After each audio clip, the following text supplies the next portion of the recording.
सीमा 5वीं कक्षा में पढ़ती थी। पढ़ने लिखने में बहुत कमजोर थी।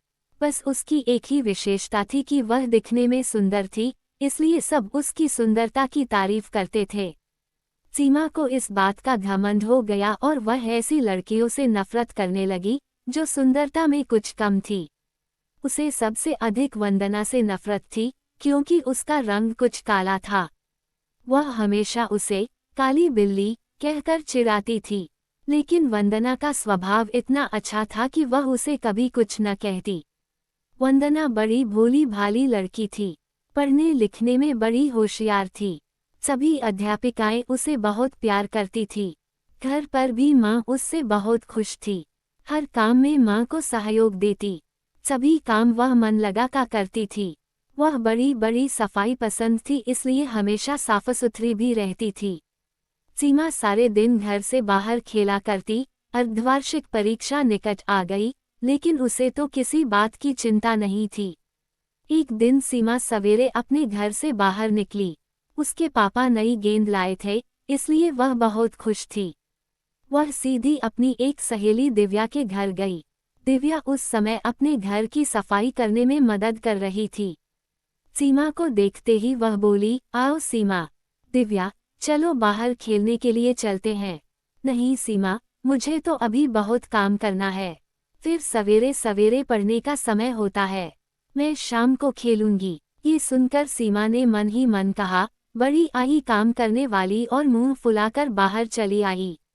इसके बाद वह अपनी दूसरी सहेली रीता के यहाँ गई और नई गेंद दिखाते हुए बोली, रीता क्या तुम मेरे साथ चलेगी?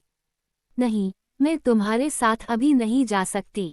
मुझे अभी पढ़ाई करनी है, घर का काम करना है। ये सुनकर वह चुपचाप बिना कुछ कहे गुस्से से बाहर चली गई। इसके बाद वह अपनी कई सहेलियों के घर गई, पर सभी पढ़ाई कर रही थी। किसी को खेलने की फुर्सत नहीं थी। सीमा सोचने लगी, इन सब को क्या हो गया है?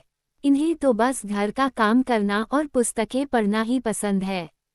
फिर कुछ सोचकर सीमा अपनी प्रिय सहेली नीता के घर गई, लेकिन वह भी उस समय पढ़ाई कर रही थी। सीमा ने उसकी पुस्तक बंद करते हुए कहा, क्या हरदम तोते की तरह पुस्तकें रटती रहती हो? चलो, बाहर खेलने चलते हैं। सीमा, वार्षिक परीक्षा निकट है। मुझे पढ़ाई करनी है, इसलिए मैं तुम्हारे साथ खेलने नहीं चल सकती।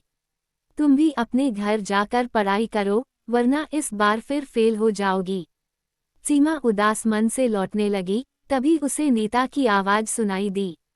वह अपने माँ से कह रही थी, देखो न माँ, सीमा सवेरे सवेरे खेलने के लिए आ गई। उसे पढ़ाई की बिल्कुल चिंता नहीं है। मैं अब उसके साथ नहीं रहूंगी। जब देखो तब वह अपनी सुंदरता की चर्चा करती रहती है। माँ, मुझे तो वंदना बहुत अच्छी लगती है। वह बहुत मेहनती है, पढ़ने लिखने में भी बहुत होशियार है। बस उसका रंग ही थोड़ा सा काला है। ये सीमा तो उस बेचारी को काली बिल्ली कहकर चिढ़ाती रहती है। ये सुनकर उसकी माँ बोली, नीता, सुंदरता रंग से नहीं, गुणों से होती है। अच्छे गुण ही वंदना की सुंदरता है। सीमा इसके आगे कुछ न सुन सकी।